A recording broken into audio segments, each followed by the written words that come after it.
This is Anna from Shunned for Good Reason, and I am still testing out my new mic. So, right now, you get to find out more about Christianity. So, lots of people don't know the difference between Protestant and Catholic Christianity. Lots of you do. If you do, just skip this. If you don't, here it is. Protestants and Catholics are both Christian. You're absolutely right. We do not believe the same things, though. Okay. So, Christianity started a very long time ago with the followers of Jesus Christ. That was around 0 to 5 BC, give or take 10 years, when Jesus Christ was supposedly born. And we do base our entire calendar system off this. So it started there. However, the New Testament of the Bible itself was supposedly completed 70-ish BC and then put into its own document around 300.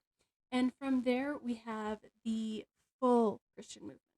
Now, the Christian movement itself was co opted by the Roman Empire, who made Roman Catholicism, which has since branched to several different versions of Catholicism and Orthodoxy. So there's Catholics, there's Roman Catholics, there's Eastern Orthodox, there's Russian Orthodox. All of these things are different versions of Catholicism. But back in 1517, there was this man called Martin Luther. Martin Luther had been part of the Catholic Church for a very long time, but he went on his don't crucify me. Okay. If you're familiar with the concept of Hajj from the Muslim religion, you have to go to a place on a pilgrimage so you can be a real good religious person. Martin Luther did the same thing, but it was for Christians. So he had to go to Rome, he had to go to the Vatican, essentially, and figure out what was going on with religion. And that was part of what made him holy, because he was a minister. This is what he had to do.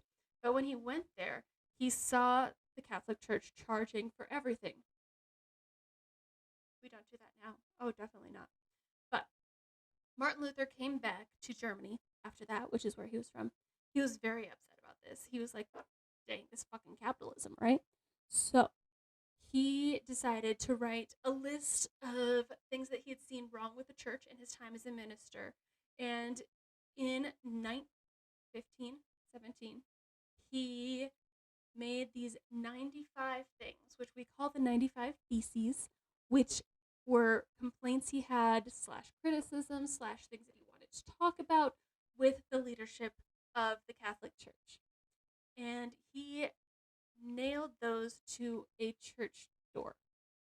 And that was like the bulletin board of the time.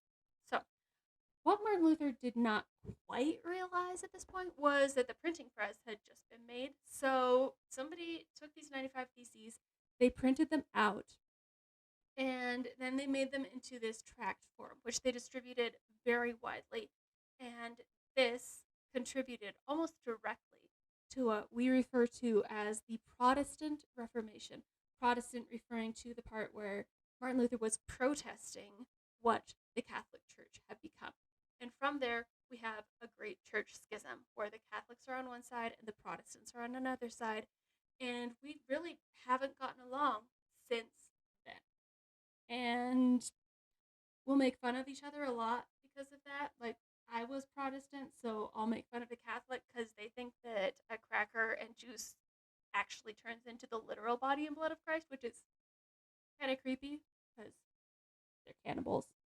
And then on the other side, most of the Protestants, excluding like Lutherans and an off-brand Methodist, will think that it's more of a symbolic thing. It's just you're partaking in Christ and what he thought and what he taught.